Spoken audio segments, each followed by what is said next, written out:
I still remember the night the first text came through.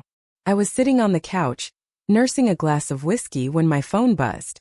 It was her. "I just need a night away. Don't worry." Just that short, casual, almost innocent. But the words hit me like a blow I didn't see coming. A night away? Alone? With him? My stomach twisted. My mind screamed for calm. Maybe I was overthinking. Maybe it really was nothing. Days before, everything had seemed normal, or at least the version of normal I trusted. She laughed at my terrible jokes, kissed me goodnight, and whispered that I was her world. And yet, I started noticing little things. Calls she quickly ended when I walked in. Laughter echoing from her phone when she thought I wasn't around. The faint scent of perfume that wasn't mine on her scarf. I told myself I was imagining it, that paranoia was eating me alive. Then came the hidden messages.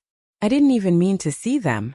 She left her phone open and there it was, his name lighting up the screen repeatedly. "Can't wait. Miss you already. See you tonight." My hands shook as I stared at those words.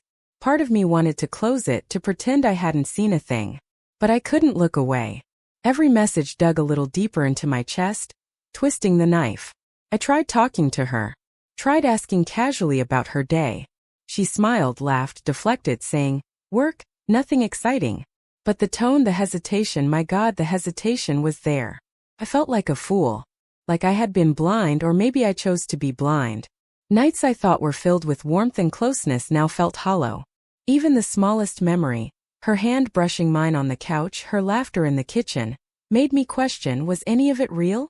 I can't pinpoint exactly when my suspicion became certainty. Maybe it was when I found the hotel keycard in the pocket of her coat. She claimed it was for a colleague, a late meeting, a harmless overnight.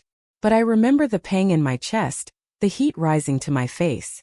I wanted to scream, to confront her immediately, but something kept me frozen. I wanted to catch her in the act, see it with my own eyes. Not hear excuses, not listen to denials. The night she left, I stayed up. Watched the clock tick past 11, then midnight. The house was silent except for the hum of the refrigerator. I could hear my own heartbeat, a relentless drum in the quiet. Every minute that passed felt like an eternity. I replayed every argument we'd ever had, every fight that seemed meaningless now. And then a sound. A subtle shift in the lock, the door opening quietly. She wasn't alone. I saw him in the hallway, silhouetted in the dim light. My chest tightened, a wave of disbelief crashing over me. She froze when our eyes met. The shock, the guilt, the fleeting panic, it was all there. And yet somehow she tried to play it off. I didn't think you'd be up," she stammered. But the words sounded hollow, empty even to her own ears. I left without a word. I couldn't trust my voice not to shatter into rage and sorrow all at once. I drove aimlessly, feeling every emotion at once. Heartbreak, anger, betrayal, disbelief, a strange numbness creeping in. Memories of us together, so vivid and intimate before, now felt like lies I had told myself to stay comfortable. Every kiss, every late-night conversation, every laugh. It all felt tainted. Days turned into weeks. I barely spoke to her. She tried to apologize, tried to explain, tried to make me see it as a mistake, as a momentary lapse.